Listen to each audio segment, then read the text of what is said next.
how to make a background for your YouTube videos or for your Zoom calls. I have recently created this very background, which I'm immensely proud about. And I was not planning to tell anybody about it, but my customers have asked me. And then I figure, well, many people will know about it. And honestly, there is a lot of information to share. I am going to give you all the details about the ideas, the thinking, and the materials. And I swear to you, there you will make no affiliate links here. I'm not making money out of anybody, but I will really will be naming names. I will tell you the people I follow, the brands that I use, because they're amazing. So without further ado, I'll show you everything.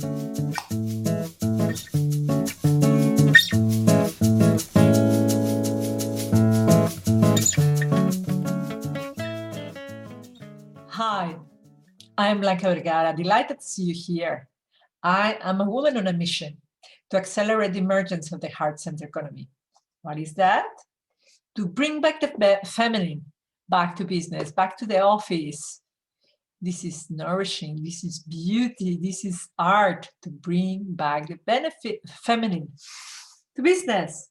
So of course, this is very practical when we're talking about your background for videos and your background for Zoom meetings. Now that everybody is doing that, this video, I want to give you a lot of detail because this was asked by a dear customer of mine.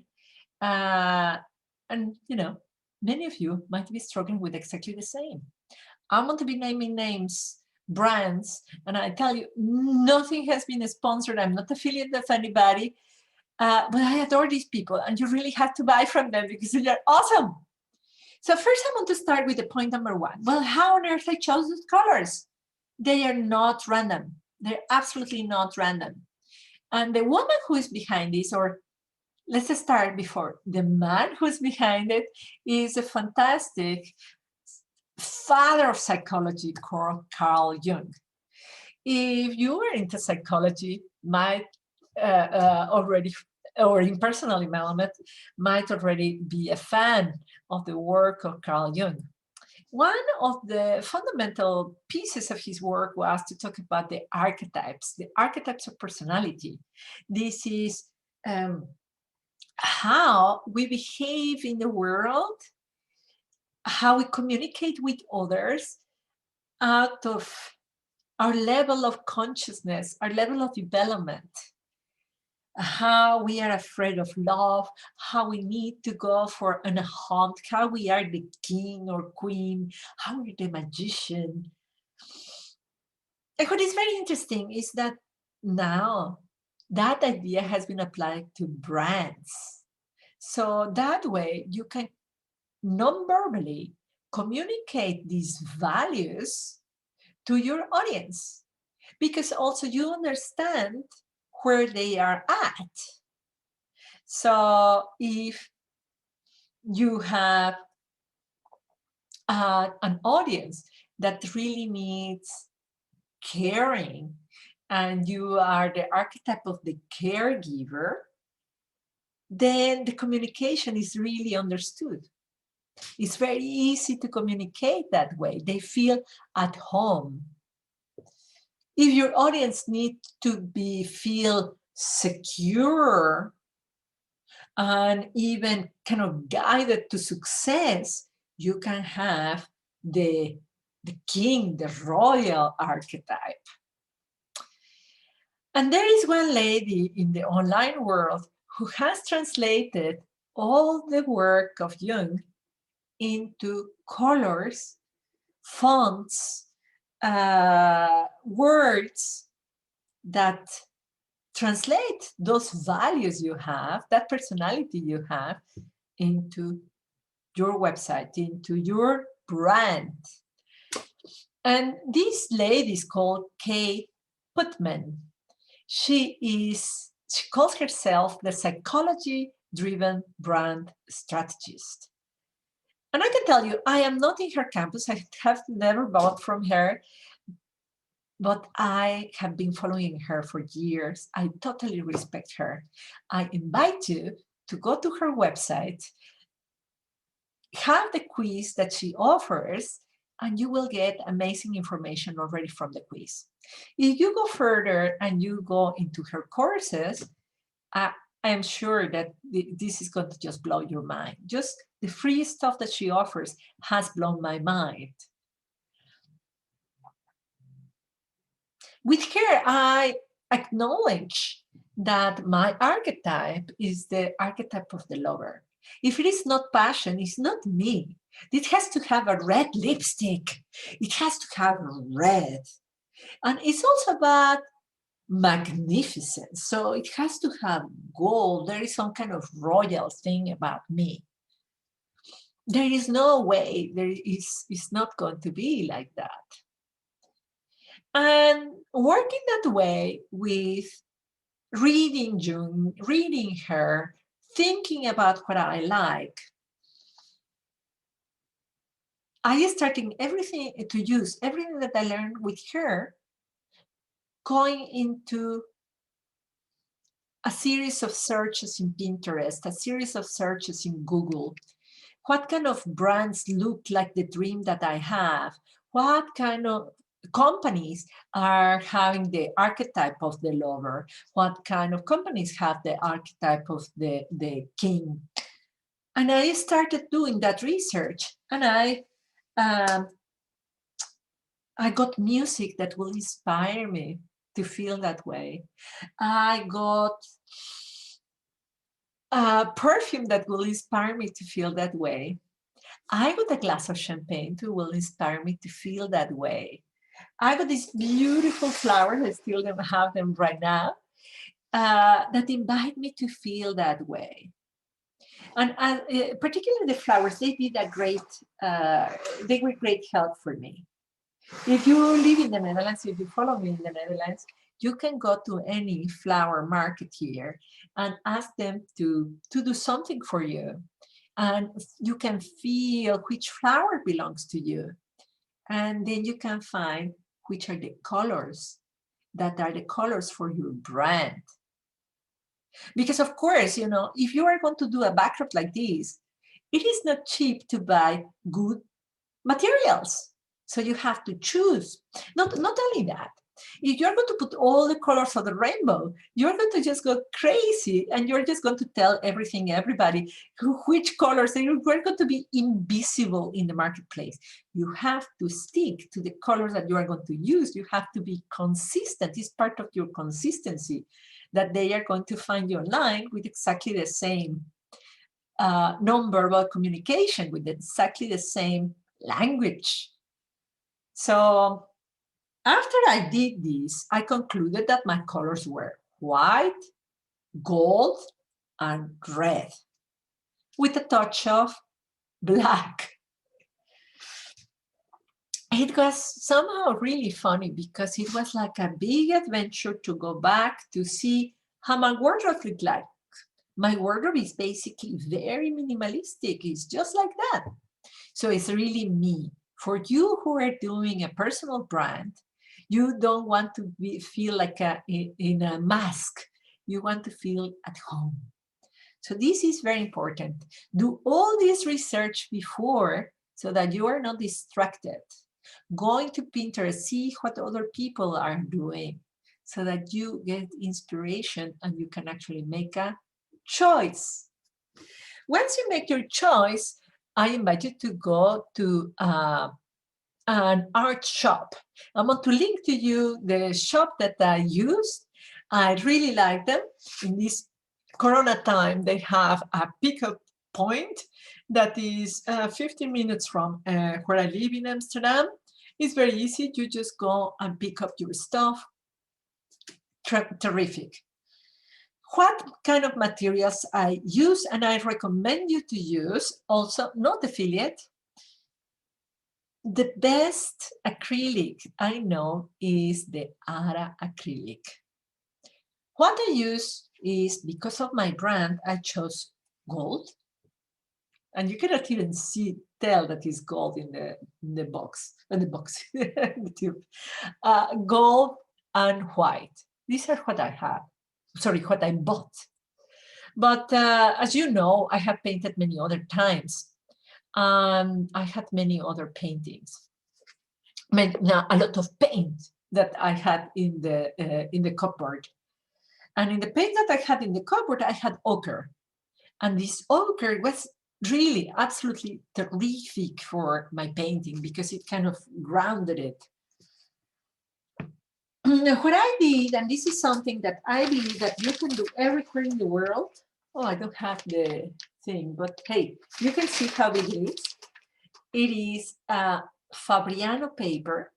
They sell it for, I think it's 2 meters, no, 1.5 meter for 25. So it's a roll of 25 meters, and the shortest side is 1.5 meter. So they sell it this way.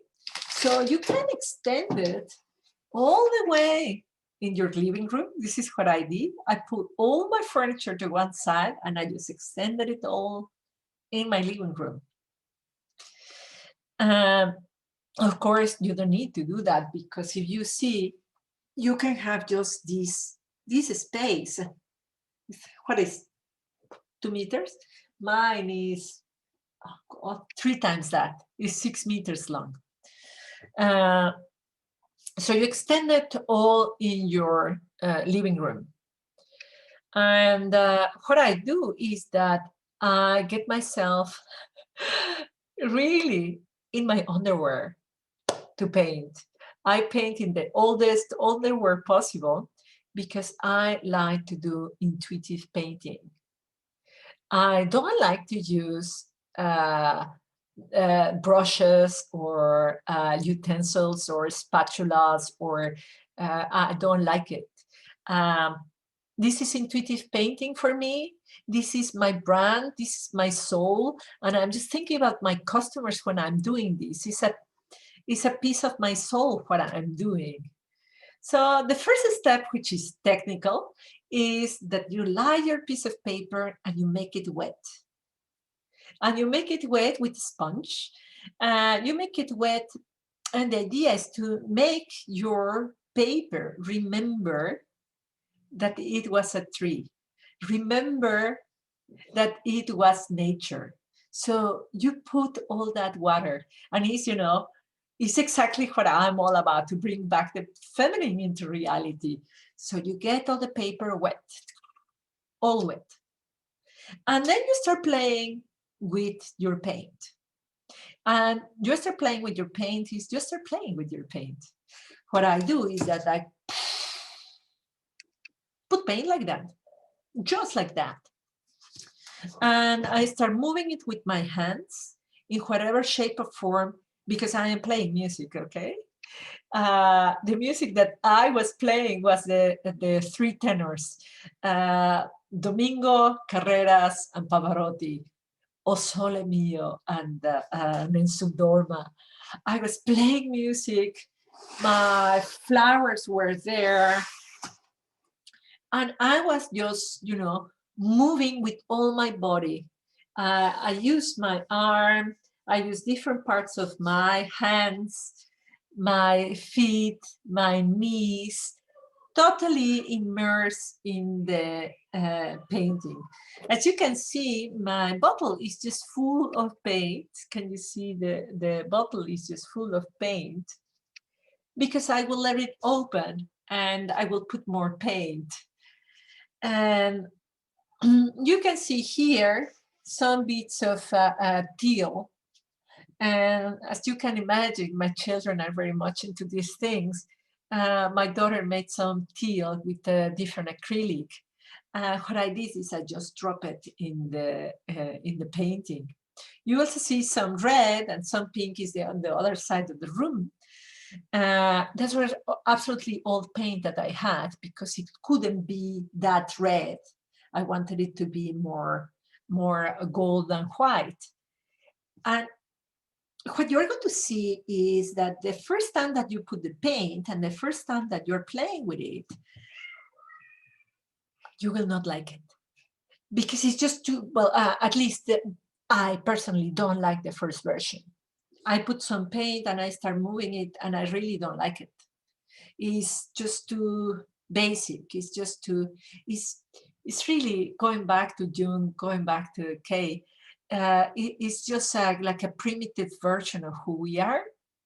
So I just sit and I look at it and I close my eyes and I think and feel what needs to happen. Do I need to add another color, or do I need to put more water, or do I need to put more paint of in my case, it was basically gold and white. Do I need to put more white in the gold or more gold in the white? Another thing that I do, and I do often, is to just close my eyes so that I don't have the judgment if it is beautiful or not. I don't have the judgment if I like it or what element of it I like. I just let myself go in the movement and in the movement. And it could be with my hands or with my arms, or it can be with my legs or with my knees. And I just absolutely let go of everything. And mainly let go of the judgment, of the requirement that it should be beautiful. Just let it be. Let it be. Oh, I'm throwing away the flowers that are still here. And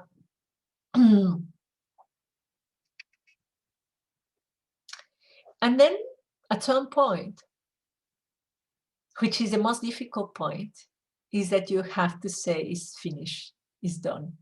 So you look at the painting and you say, is it done? What else does it need? Can I accept it how it is? And when you're able to accept it how it is, you can let it be. You can just let it be. Maybe also very important to mention is that the painting will look different lying on the floor than standing up. And it will be very different with light and without light. So don't be too quick to judge if you like the painting or not before you have seen it a day afterwards, before you have seen it with sunlight, before you have seen it with your video camera. Also, if you feel that your soul is there, really let it be there.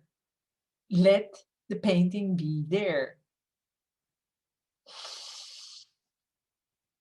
Until you see what could be possibly be missing. If you want to make any change, if you want to show a part or another part. And then, of course, is the time to place it. Here in Amsterdam, there are services to make it a canvas. I have glued it to the wall. But, you know, I'm a person who does that. There are several paintings of mine in the apartment.